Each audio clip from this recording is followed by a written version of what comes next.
Assalamualaikum warahmatullahi wabarakatuh. Alhamdulillahirabbil alamin wassalatu wassalamu ala asrofil anbiya'i wal mursalin wa ala alihi washabihi ajmain amma ba'du. Puji syukur kehadirat Allah Subhanahu wa taala karena berkat rahmat dan hidayahnya kita dapat berkumpul dalam perkuliahan siang hari ini dengan keadaan sehat walafiat walaupun dalam kondisi pandemi seperti saat ini. Salawat serta salam tak lupa kita sanjung agungkan kepada Nabi besar Muhammad SAW karena berkat beliau yang membawa kita dari zaman kegelapan menuju zaman yang terang benderang seperti saat ini. Baik, yang terhormat Ibu Diah Mukminatul Hashimi SIMESY selaku dosen pengampu mata kuliah Fikih Muamalah, dan yang saya hormati teman-teman semua mahasiswa-mahasiswi kelas B Akuntansi Syariah angkatan 2020. Di sini kami dari kelompok 3 yang beranggotakan saya Jody Wiraputra, Ramahila Yuliasari dan yang terakhir Ulul Habibah. Kami di sini akan mempresentasikan sedikit materi mengenai tentang Arya, Hiwalah dan Ran. Baik, tanpa menunggu lagi, mari kita mulai presentasi ini dengan sama-sama mengucapkan basmalah. Bismillahirrahmanirrahim. Untuk materi pertama akan disampaikan atau dibawakan oleh Saudari Rahmahila Yuliasari. Untuk Rahmahila saya persilahkan. Saya ucapkan terima kasih kepada moderator. Saya di sini akan menjelaskan materi mengenai Arya atau pinjaman.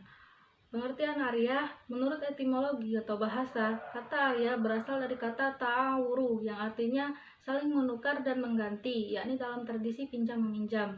Menurut terminologi, terdapat dua pendapat ulama yang berbeda, yakni yang pertama, menurut ulama Hanafiyah dan Malikiyah mendefinisikan bahwa Arya itu ialah menyerahkan kepemilikan manfaat suatu benda dalam waktu tertentu tanpa imbalan. Sedangkan menurut ulama Syafi'iyah, Hanbaliyah dan Zahiriyah, Arya ialah izin menggunakan barang yang halal dimanfaatkan di mana barang tersebut tetap dengan wujudnya tanpa disertai imbalan. Masing-masing definisi dari kedua pendapat tersebut memiliki konsekuensi yang berbeda. Menurut ulama Hanafiyah dan Malikiyah menganggap bahwa Arya adalah penyerahan hak guna atau suatu benda dalam jangka waktu tertentu. Itu artinya si peminjam boleh meminjamkan atau menyewakan barang tersebut kepada orang lain tanpa harus izin terlebih dahulu kepada si pemilik barang. Sedangkan sebaliknya, menurut pendapat ulama Syafi'iyah dan Hanbaliyah serta Zahiriyah memandang bahwa Arya hanya sebatas memberi izin untuk menggunakan barang, bukan memiliki hak guna barang tersebut, sehingga peminjam tidak boleh meminjamkan atau menyewakan barang tersebut kepada orang lain tanpa izin dari si pemilik barang. Yang selanjutnya ialah dasar hukum Arya. Dasar hukum Arya terdapat dalam Quran surat Al-Maidah ayat 2. Bismillahirrahmanirrahim. Wa ta'awanu 'alal birri wat taqwa wa la ta'awanu 'alal ismi wal 'udwan. Wattaqullah innallaha syadidul 'iqab. Yang artinya, dan saling tolong-menolonglah dalam kebaikan dan ketakwaan, serta janganlah saling membantu dalam perbuatan dosa dan permusuhan. Ariyah ini hukumnya bisa berubah tergantung pada kondisi yang menyertainya.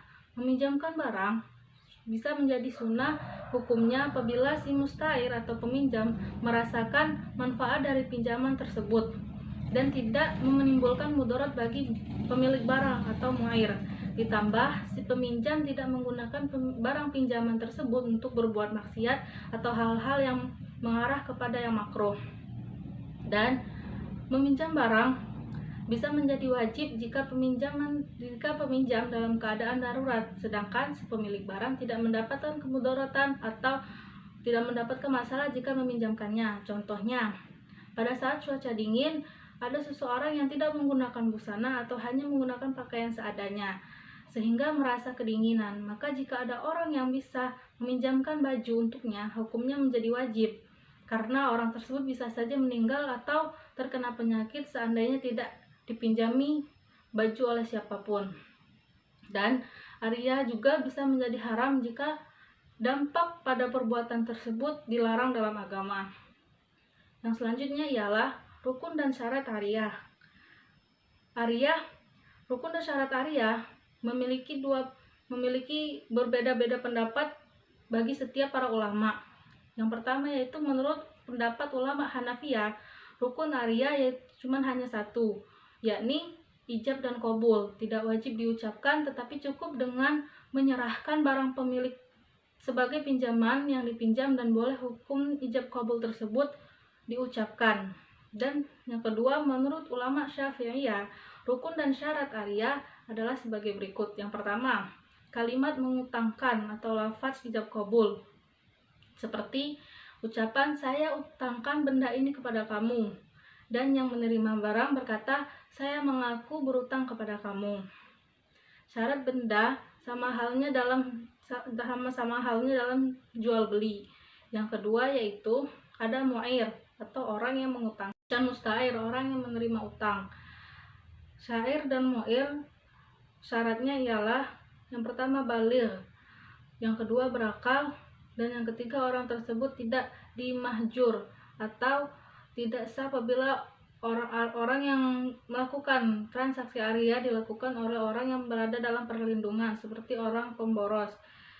Syarat yang ketiga ialah benda yang diutangkan disyaratkan dua hal, yaitu yang pertama materi yang dipinjamkan dapat dimanfaatkan, yang kedua ialah pemanfaatan tidak boleh pemanfaatan itu diperbolehkan, maka batal apabila pengambilan manfaat materinya dibatalkan oleh syara, seperti meminjamkan benda-benda yang najis. Yang keempat ialah selanjutnya macam-macam ariyah. Ariyah terbagi menjadi dua. Yang pertama ariyah mutlak. Ariyah mutlak ialah pinjam meminjam barang yang akadnya atau transaksinya tidak dijelaskan persyaratan apapun. Dan yang kedua ialah ariyah muqayyad. Ariyah muqayyad adalah meminjamkan suatu barang yang dibatasi dari segi waktu dan manfaatnya, baik disyaratkan pada keduanya maupun salah satunya. Yang selanjutnya mengenai pembayaran pinjaman dan tanggung jawab peminjam. Setiap orang yang meminjam sesuatu pada orang lain berarti si peminjam memiliki utang kepada orang yang memberi pinjaman. Setiap utang wajib dibayar, sehingga berdosalah orang yang tidak mau membayar utang. Bahkan melalaikan pembayaran utang juga termasuk perbuatan aniaya. Selanjutnya, tanggung jawab dalam hal pinjam meminjam. Dalam masalah ariyah ini para ulama bersepakat bahwa akad ariyah bersifat tolong menolong. Akan tetapi mengenai masalah apakah akad ariyah dapat bersifat amanah di tangan peminjam sehingga ia tidak boleh dituntut ganti rugi apalagi barang itu rusak, dalam hal ini ulama berbeda-beda pendapat. Yang pertama, menurut ulama Hanafiyah, ariyah di tangan peminjam bersifat amanah. Yang kedua, menurut ulama Hanbaliyah berpendapat bahwa ariyah adalah akad yang mempunyai resiko ganti rugi, baik disebabkan oleh peminjam atau hal-hal lainnya. Yang ketiga, menurut ulama Syafi'iyah, apabila kerusakan barang disebabkan oleh pemanfaatan yang tidak disetujui pemilik barang, maka peminjam dikenai ganti rugi. Akan tetapi apabila kerusakan tersebut terjadi dalam batas pemanfaatan yang diizinkan si pemilik, maka peminjam tidak dikenakan ganti rugi. Dan yang terakhir, menurut ulama Malikiyah, yakni menyatakan bahwa apabila barang yang dipinjamkan itu dapat disembunyikan seperti pakaian, perhiasan, dan alat-alat lainnya, lalu peminjam mengatakan bahwa barang tersebut hilang atau rusak, sedangkan ia tidak dapat membuktikannya, maka ia dikenakan ganti rugi. Dan begitu pun sebaliknya untuk barang yang tidak dapat disembunyikan seperti rumah, tanah, dan kendaraan. Kemudian barang tersebut rusak ketika dimanfaatkan, maka ia tidak diwajibkan mengganti rugi. Sekian dari saya, terima kasih. Saya kembalikan kepada moderator. Baiklah, di sini saya akan melanjutkan materi, yakni mengenai hiwalah. Hiwalah menurut bahasa diambil dari kata at-tahawul yang berarti pemindahan atau pengalihan. Menurut secara umum, hiwalah adalah pemindahan hutang dari pihak satu ke pihak lainnya untuk membayar hutangnya. Dasar hukum hiwalah sudah tertera di Al-Quran, Al-Hadis maupun Al-Ijma'. Jadi pada dasarnya hukum hiwalah itu diperbolehkan. Di Al-Hadis riwayat Al-Bukhari dan Muslim memperjelas bahwa memperlambat pembayaran hukum yang dilakukan oleh orang kaya merupakan zalim. Jika salah seorang kamu dialihkan kepada orang yang mudah membayar hutang, maka hendaknya ia beralih atau diterima pengalihan tersebut. Kemudian rukun dan syarat hiwalah. Menurut mazhab Hanafi, rukun hiwalah hanya ijab dari pihak pertama dan qabul dari pihak kedua dan ketiga. Menurut mazhab Maliki, Syafi'i, dan Hambali, rukun hiwalah itu ada 6. Yang pertama ada muhil, orang yang berhutang. Yang kedua ada muhal, orang yang berpiutang. Yang ketiga ada muhal alaih, orang yang berpiutang, orang yang berhutang kepada pihak pertama. Dan yang keempat ada hutang dari pihak pertama ke pihak kedua. Yang kelima ada hutang dari pihak ketiga ke pihak pertama. Dan yang keenam yaitu sighot atau pernyataan hiwalah. Syarat-syarat hiwalah. Yang pertama, seorang muhil, muhal, dan muhal alaih memiliki kemampuan dalam berakat, yakni sudah baligh dan berakal. Yang kedua, memiliki kerelaan di antara ketiganya, baik dari muhil, muhal, maupun muhal alaih. Yang ketiga, ada beban yang dibebankan seorang muhil kepada muhal alaih. Selanjutnya jenis-jenis hiwalah.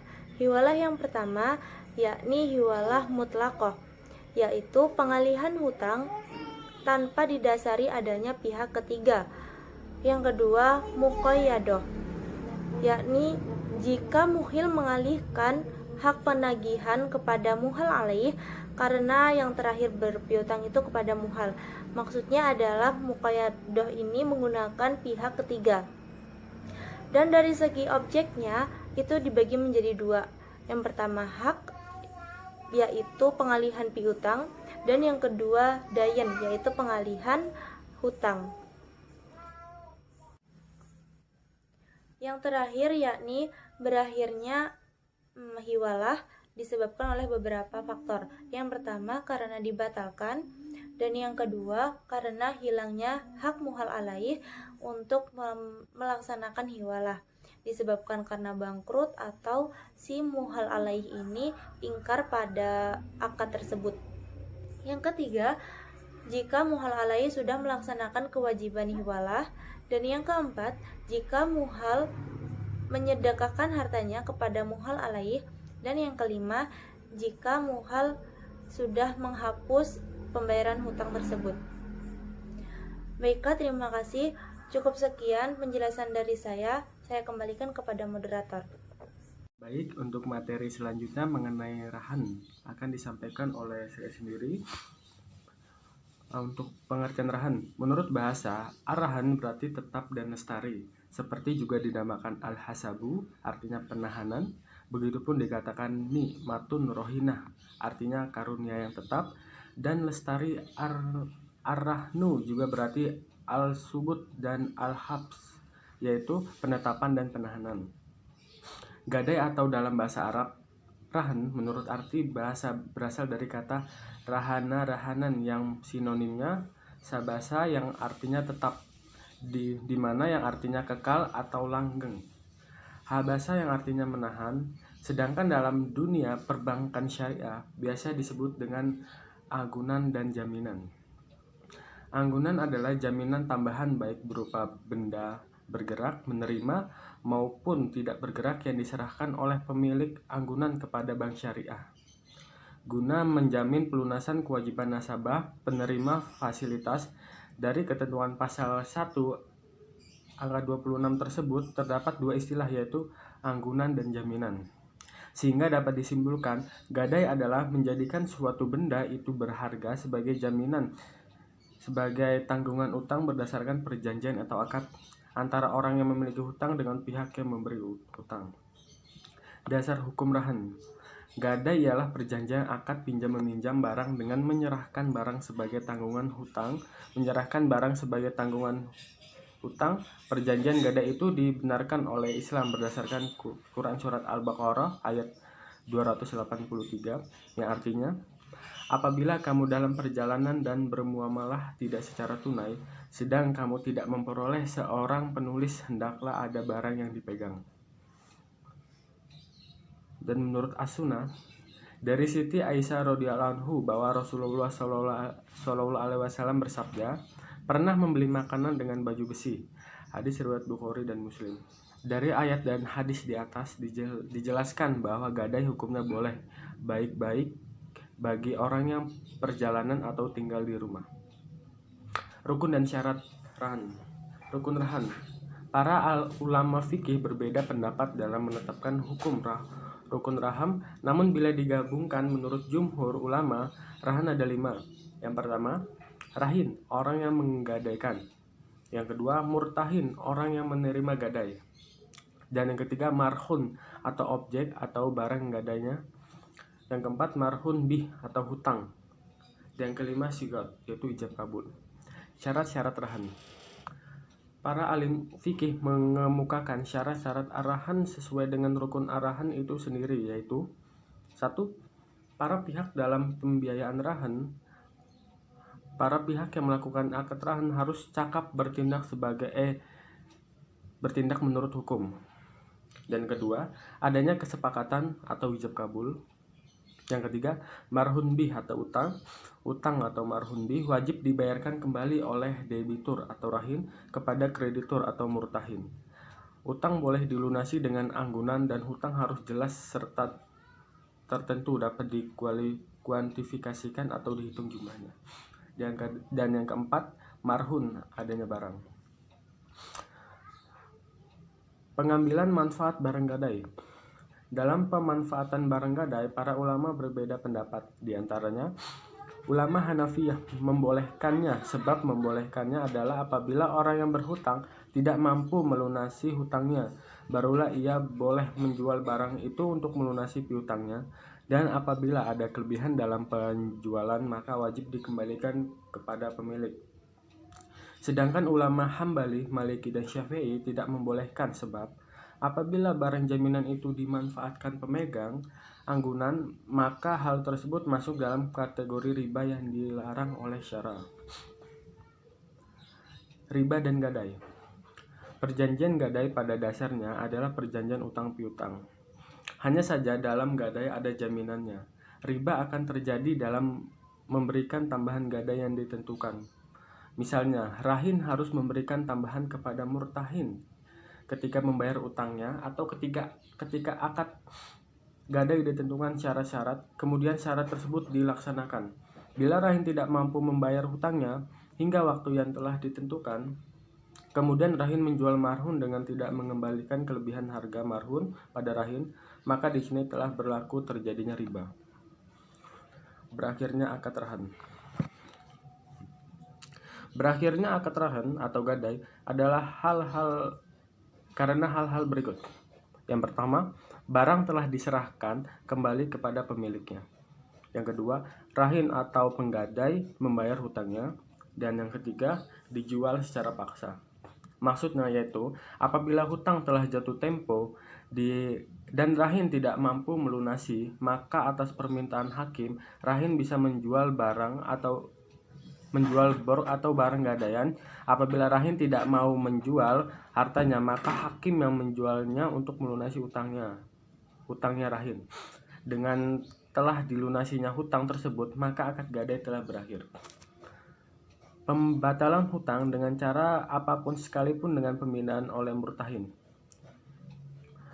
Yang keempat, pembatalan oleh murtahin meskipun tidak ada persetujuan dari pihak rahin. Yang kelima, rusaknya barang gadaian oleh tindakan atau penggunaan murtahin. Yang keenam, memanfaatkan barang gadai dengan penyewaan, hibah atau sedekah baik dari pihak rahin atau murtahin. Dan yang terakhir, meninggalnya rahin menurut Malikiyah atau murtahin menurut Hanafiyah. Sedangkan Syafi'iyah dan Hambali menganggap kematian para pihak tidak mengakhiri akad rahan. Resiko kerusakan rahan atau barang gadai. Menurut ulama Hanafiyah, murtahin yang memegang marhun menanggung resiko kerusakan marhun atau kehilangan marhun bila marhun itu rusak atau hilang karena disia-siakan maupun dengan sendirinya. Yang kedua, menurut ulama Syafi'iyah, murtahin menanggung resiko kehilangan atau kerusakan marhun bila marhun itu rusak atau hilang karena disia-siakan murtahin. Jadi dapat disimpulkan bahwa dalam pemanfaat barang gadai terdapat perbedaan pendapat di kalangan ulama, yaitu di antara jumhur fuqaha, ulama Hanafiyah, Mahmud Syaifud, dan Imam Ahmad, Ibnu Ishaq, Al-Laits, dan Al-Hasan, yaitu antara memperbolehkan pemanfaat barang gadai dengan seizin orang yang menggadaikan dan tidak memperbolehkan dikarenakan itu hal termasuk riba dalam hutang. Baik, materi dari kami sudah selesai.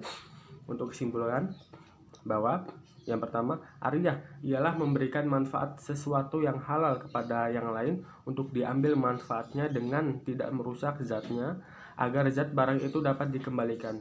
Hukum asalnya yaitu sunnah, tapi bisa menjadi wajib dan bisa menjadi haram. Dan rukun hariyah ialah ada yang meminjamkan, ada yang meminjamkan. Ada barang yang dipinjam dan ada lafaz. Yang kedua, hiwalah. Hiwalah, ia memindahkan utang dari tanggungan seseorang kepada tanggungan orang lain.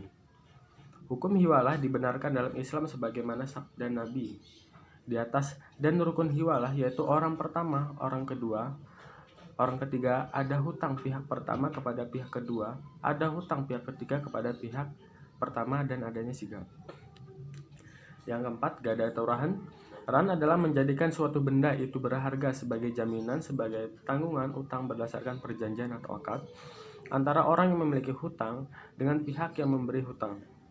Dapat disimpulkan bahwa syarat barang gadai atau adalah sehat pikirannya, balik, dewasa, adanya barang gadai, dan barang gadai tersebut bisa diserahkan atau dipegang murtahin.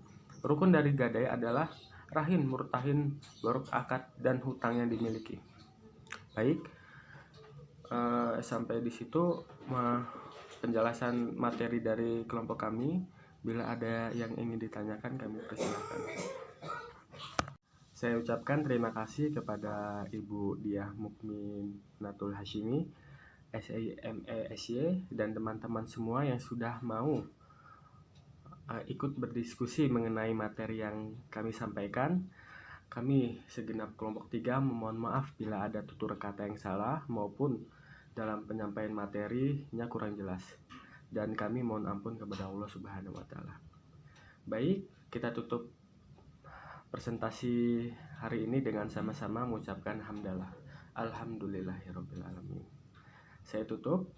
Wassalamualaikum warahmatullahi wabarakatuh.